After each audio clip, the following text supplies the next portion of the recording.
I won't say anything. We'll talk about it on the podcast because I'm sure you're going to bring it up. Yeah, probably. Yeah. Probably. Shall we get into it then? Let's get this show on the road. Hello, everybody. I don't have to hit. Sorry. No, Dave. Dave. Start.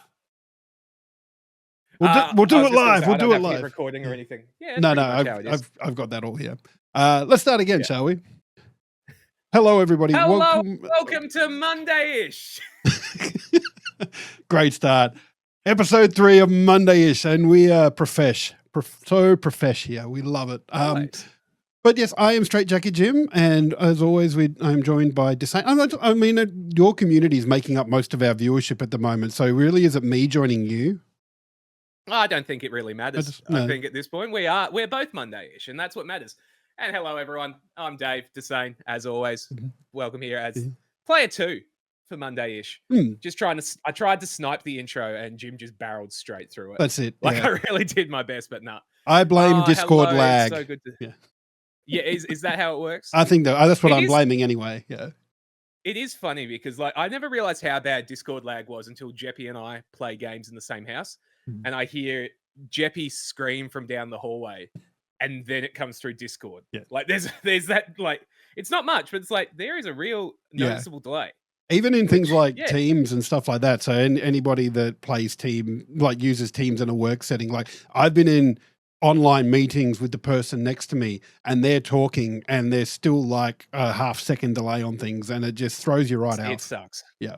We have that a lot at work as well. And I'm just like, nah, we're going to a meeting room. Yep. And we'll have one digital connection. But no, we're here. We're back. It doesn't matter who's who or anything like that. How have you bbeen? What have you been up to? I've been good. I'm trying to think. What did I do over the weekend? Been playing more SWTOR. So I've been convinced of, I guess I could probably say girlfriend of mine now to play SWTOR with me. So we started a new character. I created a new account. So we're all both playing on the free-to-play stuff, and we've been going through that. So that's been quite nice. Hell yeah, the hard launch of the relationship. I love it, man. Yeah, that's it. Yeah, I wasn't. It's still very new, but it's gamer girl as well, so that's all good. How about you? Yeah. How's things going? Good, man. We're still very much in the pre-season for WoW, so that's been Jeppy and my main thing. But we actually had a trip to Perth this weekend, so I have not been around much. Went golfing in the 40-degree day, so that was a choice, a smart move, some would argue against, but no, it's been good. We're back. I'm about 90% through setting up my second character for WoW, so we're almost ready for raid and all that kind of stuff, and that has been my main focus. But I have had Pocopia sitting right next to me, right on this bad boy right here for a few days now, and I'm very excited because I told so many people that Pocopia was going to be great when it was like first getting announced, all that kind of thing. And it was just like, told you so. Yeah. There's nothing like a good told you so moment. Oh man, 100%. And I think I might be getting another one today, depending on if we're going the topic that I think you might be bringing up. Quite possibly, because I'm pretty sure I've only brought up one topic for the last week. But I am keen to hear your thoughts next week about Pocopia, because I've been seeing a bit of people streaming it. I know enough to know that it's not my type of game, but it does look pretty cool. It does look very kind of cozy, and I like how you're building your town, and it looks cool. Like, you should watch Dave play after Mondayish, or if you're watching this on YouTube, go watch the VOD. Absolutely. But yeah, so. Speaking of topics that I want to talk about, like there was one that's probably a few people have been talking about, or maybe not, considering how hard the game dropped off. But Highguard has been confirmed to be closing. So like this kind of does my head in a little bit. And you've just released a game, and all of a sudden it's closing. Like it's been out for barely a month, maybe, and all of a sudden, oh yeah, no, it's done. We're done. See you later. Yeah, look, it outlasted Concord.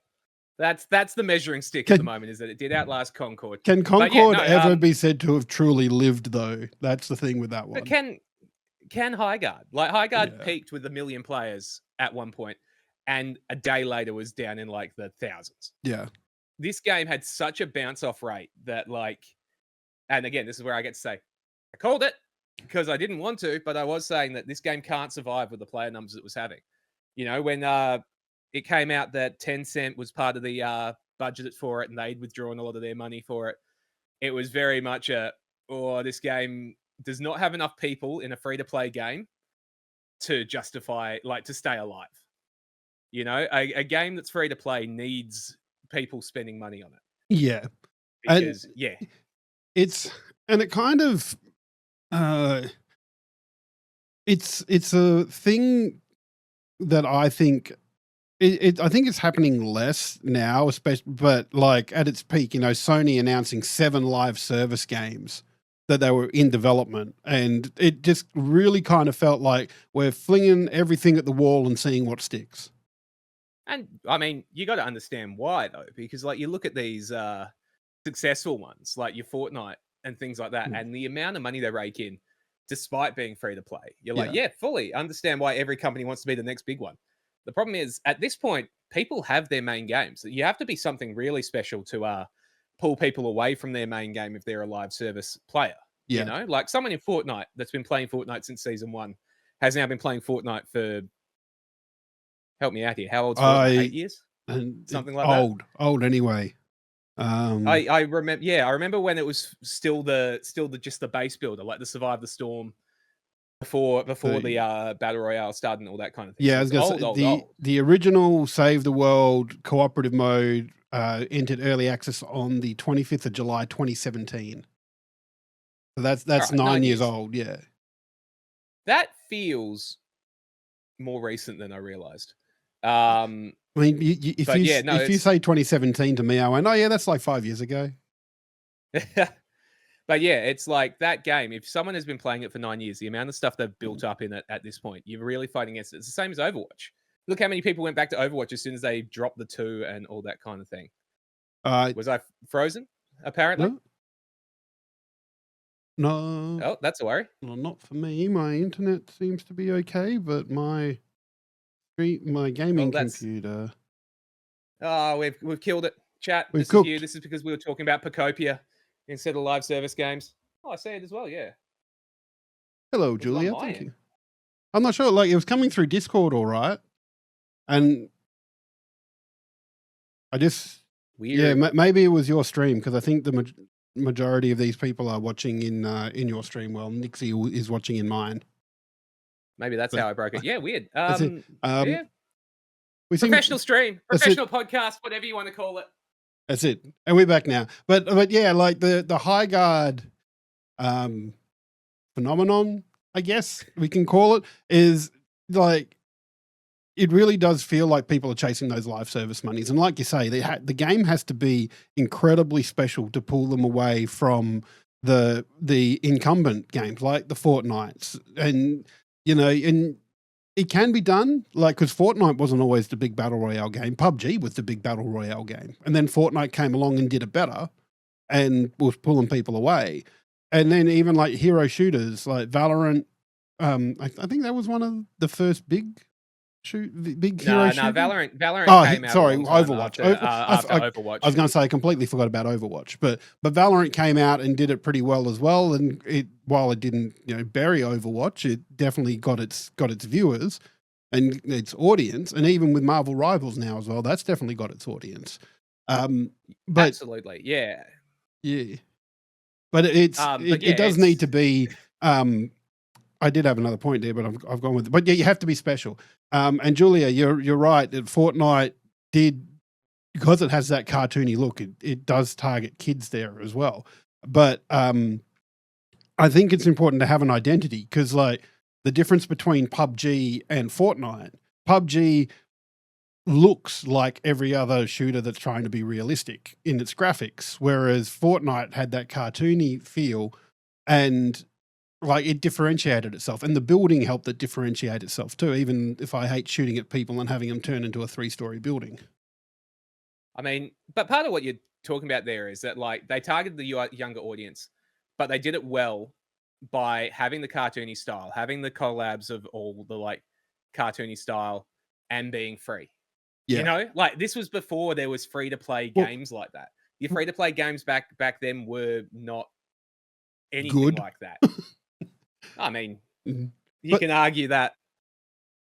I miss the days of Newgrounds and Oh my, Mini yeah, Clip but and things like that. but But that was different though. Like when you start talking about Newgrounds and Armor Games and things like Armor Games is still around, by the way. Like that website, and I'm pretty sure yeah, Newgrounds is as well. They're just the quality on that has gone because I mean, making Neopets is still around, man. yeah, Like I was on Neopets a few months back, just on holy a crap. real rip. My community had a whole bit where we were all playing Neopets again, which was just a time. But Oh, it's all these live service games have been around forever now. mm, League of Legends came out in 2010. Was the beta 2010 2011 was when I Jesus. started playing League of Legends. And you go back There's even a further reason than it that, holds it's itself Dota. now. You know, Dota as well Yeah. before that. Well, you think Dota 2 came out in 2012? Someone can fact check me on that one, but it's around that time, I think, off my gut feel. So those games have been around for ages. Dota 2 was released into Steam in July 9th, 2013. Well, I was close. Yeah. I was close. That was good. Yeah. But it's It- and like what can you do to beat those incumbents? Like Overwatch kind of faltered there a bit when Overwatch 2 came out. It's like not really been into Overwatch or Overwatch 2. I'm not sure what it's like now, but there's less vitriol against it at the moment. It's surging at the moment with the drop of the 2. Mm. It's definitely eating a bit more of the pie from Marvel, Yeah. which is good. Competition is good. Yeah. Mm. It's that whole thing I talked about the other day with Xbox and PlayStation. Like, I Mm. don't want Xbox to fail because it's just going to lead to PlayStation being a nightmare.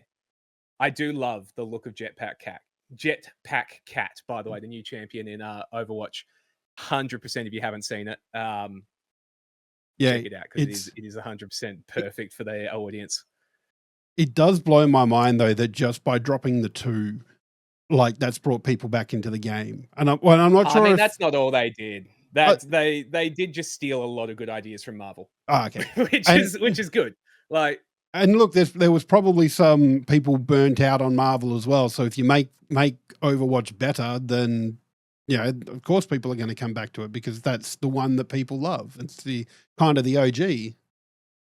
They brought back loot boxes. Yeah. That's a whole thing on its own. I mean, absolutely. The loot box discussion. Jeffy, you're addicted to gacha of any description. So we know that you love loot boxes.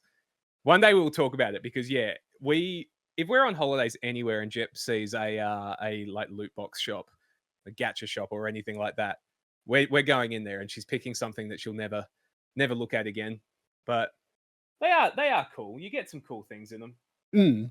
I'm trying to see anything I've got in here from a gacha. Like,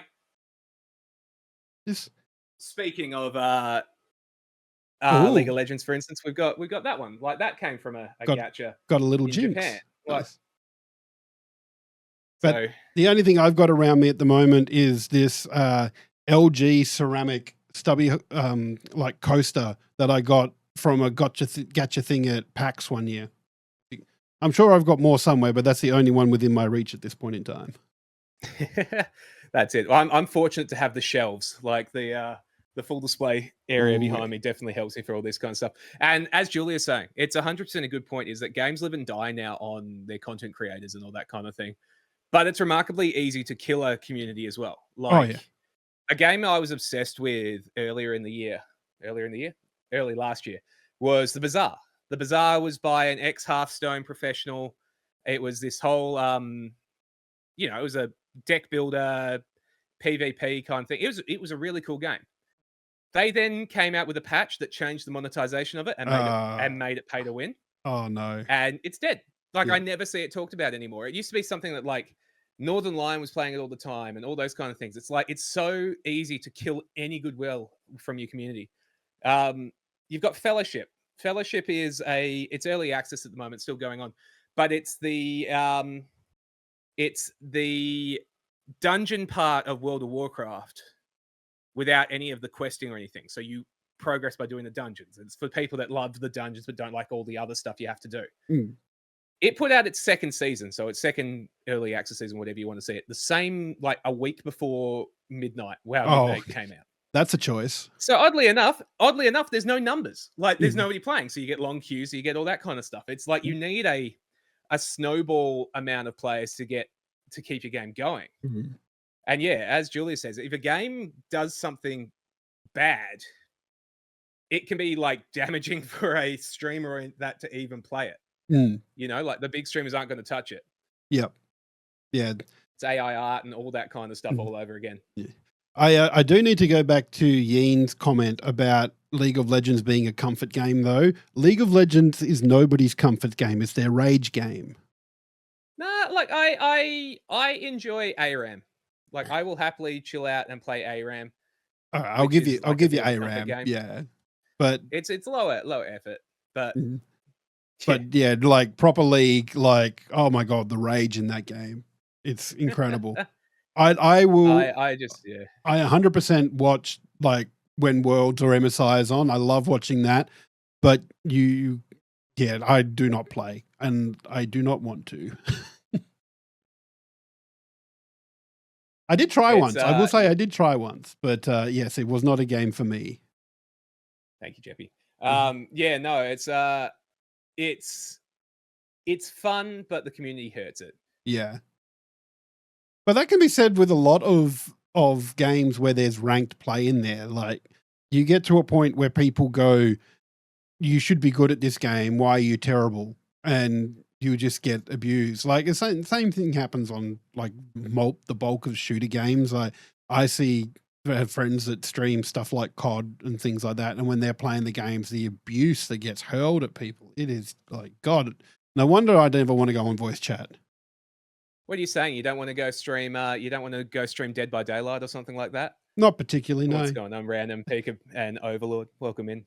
I might do as like a shit stir and like just to be as terrible as I can be ever, and then just rage bait people. I think that would be the one time I would do that. I don't know, because you still end up attracting those people to your community. Yes, well, there's that as well. Yeah, maybe that's my my TikTok. That should be my TikTok content. I'll just go and rage bait people, and that can be my rage bait channel. Love it. Yeah, sure. Uh-huh. Keep that one away from Mondayish. I don't really want no, the overlap on that one. For legal purposes, that was a joke. I'm not here for rage baiting. But no, it's Highguard doesn't surprise me. I'm going to be honest. Yeah. Like it didn't do anything special enough to maintain its audience or anything like that. And I think it was a very different game as well than what people were expecting. So like from what I watched of it, there was a bit of resource gathering and then almost not quite tower defense, but like base defense, I guess. And then you had to rush. It was yeah. And a lot of different ideas mushed together and not well is really how I felt when I gave it a try. Like the gathering, like the fortifying your base felt like a waste of time, but you're forced to do it for a minute before you start. Then you go out and you gather for a few minutes. And the map's so big that the chance of you actually seeing anyone on the other team, because it's a 3v3, is very low. Yeah. So you're sort of just gearing up, and then you do, the bit of seek and destroy or whatever you want to call it from Call of Duty. But it's just like it didn't do any of it well. So it doesn't surprise me. It sucks because, as we say every time we talk about this, and it sucks that after 3 weeks of this, we seem to talk about layoffs or companies shutting down every week. Because, like I said, the gaming industry is going to suffer for a while before it gets better, I think. It really just sucks, but it's not a surprise. And No Man's Sky is probably the one time, or one of the few times you can talk about where they actually buckled down, pushed through, and actually made it good. Like it's amazing how much extra work they put into it. But that was because it was a single player game that you paid for. So they already had the money. Like they're not relying on people buying loot boxes or buying skins or all that kind of stuff. You know? Yeah, that's always No Man's Sky's sick now. Yeah. And I think that's like you do get the odd case about that, like not The Witcher, CD Projekt Red, but Cyberpunk. I played that game at launch. I did like it, but it was like death by 1,000 cuts of bugs. There was just like what I got a couple of times. There were bits where you couldn't. There was no speaking audio from the players, and my only saving grace there was I always play with subtitles on, so I could at least follow what was going there. And then I would get a bug where when you look down the sights of your gun, you couldn't fire, and it's just like, yeah, that's shoot from I the hip. really wanted Fine. to enjoy it. I really wanted to enjoy it, but I don't think I saw my PlayStation crash as much before or again. Well, that I was was trying to play game. Was that PlayStation 4 you're playing on? Would have been PS5, I think, at that point. Yeah. I think because it sort of came out across that launch period, and yeah, because that was the other thing about Cyberpunk is like they because I was in the video game review space at the time, and the outlet I was writing for, one of the guys got a review copy, but they were only giving review copies to people on PC and only really with high-end graphics cards. So like when it came out on PS4, the world was half empty compared to other places, and like they very much targeted that review cycle. And don't if in a perfect world it would have been an amazing game first up, like because the story was there, the gameplay was there, but just the death by 1,000 bugs in that first bit. But where I was going with this point was they did turn it around, and like they stuck with it, and you can't get Phantom Liberty that gets that extra bit of story there. But it's also CD Projekt Red that's got Witcher money to be able to do stuff like that. I'm so interested to see if this extra DLC from them is coming for The Witcher. Yeah. Because have you heard this rumor that there's a rumored DLC for The Witcher 3 coming out? I have heard that 2026, and that is going to lead into The Witcher 4. That doesn't make sense to me. But I'm so interested to see what they do when they have to go back that far, because it's an old one. Yeah, but lots Witcher money. What does that even mean, Jeppy? Toss a coin to your Witcher, O Valley of Plenty. Let's go. But yeah, and Julia, yeah, you're right. Like with the big companies especially, they've got time to let things cook. There's no need to be releasing a game in a half-finished state, but it happens more and more these days. And like, it's not a new thing. Ever since the video games started getting online, it happened. Like Master Chief Collection, that launched day one with a 40 gig update patch. That's a whole game that it updated.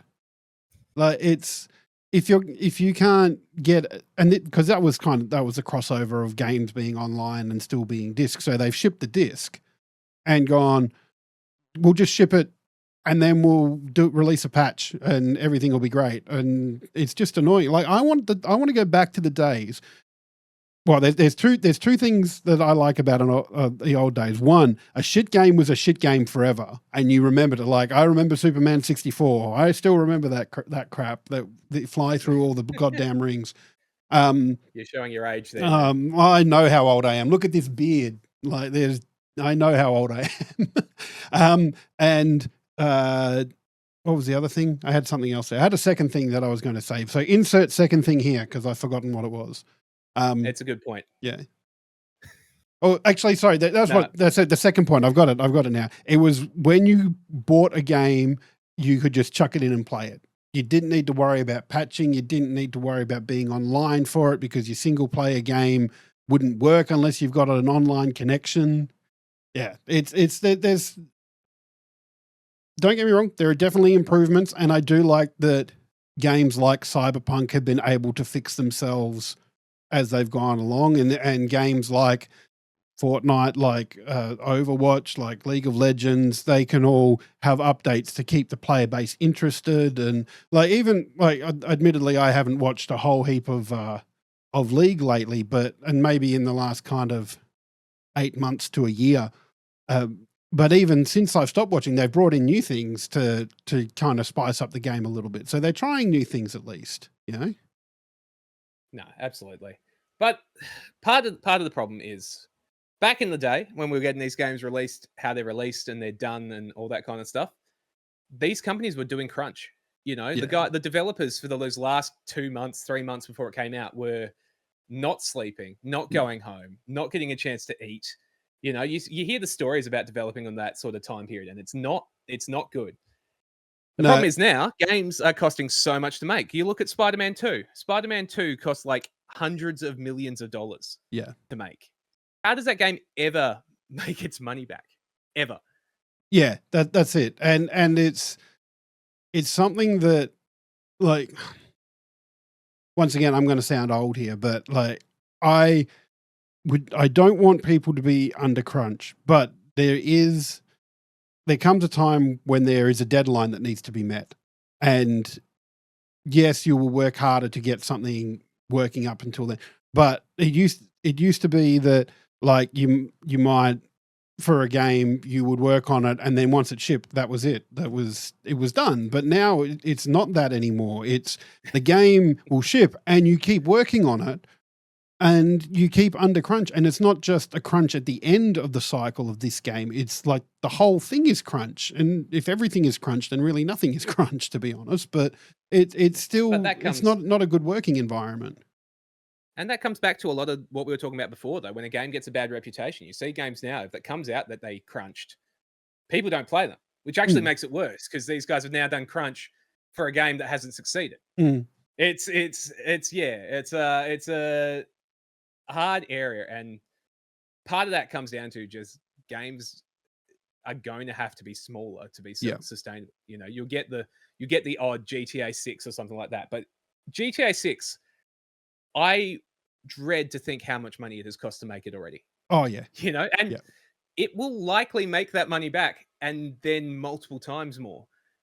But that's not the case for a lot of games. Like, how much have they spent on making Marathon? Yeah. Marathon is at risk. Marathon is a real risk that is the next one that we're talking about this in a few weeks, a few months of, well, Marathon's going. Yeah, well, I wonder what Marathon, because Marathon's launched now, hasn't it? It launched a couple of days ago. Was it the full launch? Because I know that they've requested people don't review it yet, which to me is a bad sign. Oh, yeah, no, that is definitely a bad sign. So Steam, I'm just having a look at steamdb.info. There are almost 25,000 players playing it right now, and its 24-hour peak was at 77,000, which kind of makes sense because, you know, it's the daytime for most of the rest of the world at the moment. And it's not counting console, which I know is the sort of the clutching at straws that Highguard was using a few months ago. Yeah, they didn't even last a few weeks ago. And yeah, it's got a very polarizing art style, as Julia's saying there. It's not.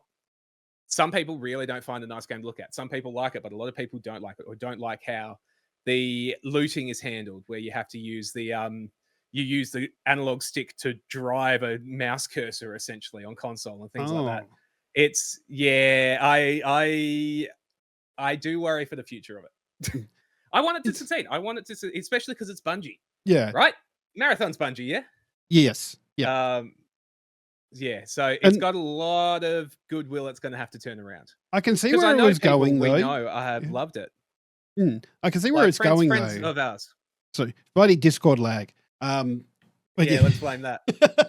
But I can see where it's going, though, because, like, the art style of it is kind of like the old kind of late 90s Marathon style. So it was trying to capture that, but it hasn't done it in a way that honors that old style, but is a new style as well. And God bless them. Like I said, they've tried to do something that looks unique. It does look a bit Mirror's Edge to me. Just in the art style kind of way, like sharp angles and bright colors and things like that. But it still hasn't done so well. like, no, and that's it, Julia. Like, it's a game only gets one chance to launch. You know, it's that old quote that everyone pulls out of, like, a bad game is bad, but a good game is good when it gets released. And I know I sort of cut out a lot of words, but you get that. A delayed game is maybe good eventually, whereas a bad game on release is a bad game. And you very much struggle in a live service game to recover that. Yeah. And, you know, we've seen so many live service games fail or not even launch, but, you know, X-Defiant, even Ubisoft couldn't pull out another live service game. And Ubisoft has one of the bigger live service games still, which is Rainbow Six Siege. Like, that is still one of the bigger ones, I would argue. You know, Dead by Daylight, League of Legends, and Dota, like we talked about. I'm pretty sure Pokemon Unite is still kicking around, which is so impressive. Sorry, I had to go check. Helldivers. I had to go check because I didn't realize X Defiant had been shut down. I thought it was still going. Yeah, no, it shut down a while back. Yeah, last year. I'm seeing that now. Not 8 months ago, June last year, it shut down. There you go. Yeah. No, that's it. And yeah, like you said, if you compare Marathon to Arc Raiders, which is the comparison that they are pushing for, you're not going to please the Arc Raiders players. Look, fair play. I'm not going to play it because I don't enjoy extraction shooters. No, so for me, that's either. like a whole genre that I'm just going, yeah, cool. We've got them. Can we do something else? give me another competitor to COD and Battlefield that just does something slightly different, but it's fun. Like, not in the big open world or anything like that. Give me just more range with the time to kill. Because, yeah. Precon Fable? Hell yeah. I really hope Fable is good because Microsoft needs a win. Microsoft needs a few wins. Yeah. Like, Microsoft, this is the year that they've built up to be like their year, and it just needs to hit. Yeah. And I hope, because I really enjoyed the old Fables. But yeah, if it's bad, I'm the same as you, Julia. It's going to be pretty upsetting. I got a little and, disappointed. We're probably having another conversation here in a few months where we start talking about how they've shut down the collective or whatever. It's the collective, I think, is working on Fable, but it's just one of I just pray for any team in Microsoft or Sony, honestly, at this point. I just hope for them.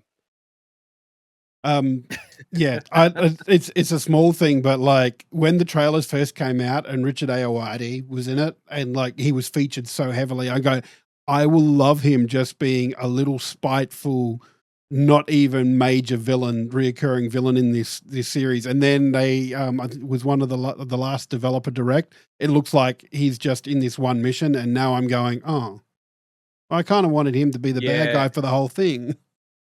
Oh, look, I was excited when it came out. He's a giant villain. I love that. I just, I need to go back because didn't we just have some trailers for gameplay or something for it? There was we were hoping for. Yeah, there was an Xbox developer direct, and a lot of it looked good because there was that Kiln game from Double Fine. It's like you make your own pot out of clay, and it's like a little MOBA thing. Yes, I did see that one. Yeah. So that sounds like a lot of fun, and I'd be here for that. But Dave, I think we're coming to the end here. I think we've been talking for a while now, and that's it. And we've broached some good talk. We had some more good chats. I think they're still very disappointing about Highguard and how quickly that's closed down. But and it's just we sound a little bit doom and gloom. I'm hoping next week, after you've played Pacopia tonight on your stream at twitch.tv/Desane, that you'll have some really positive things to say about the industry next week, because I need some positive things to work on in this chat. Oh yeah, you know me, the glowing optimist of this channel, Jim. That's the vibe I bring into this whole thing. But no, thank you so much, man. It's been awesome as always chatting to you on this Monday, and actually a Monday. Don't get used to it, chat. That's it. We'll get to our actual proper Sunday recording time soon. But yes, thanks everybody for watching. Don't forget, find us on YouTube, Mondayish podcast. Have a look there. And don't forget to follow Dave, twitch.tv/Desane, and myself, twitch.tv/StraightJacketJim. We would love to see you all in our chats on Monday or a Sunday or whenever we're doing this. So we'd love to see you. Thank you so much. We'll catch you next time. Thanks so much. See you guys.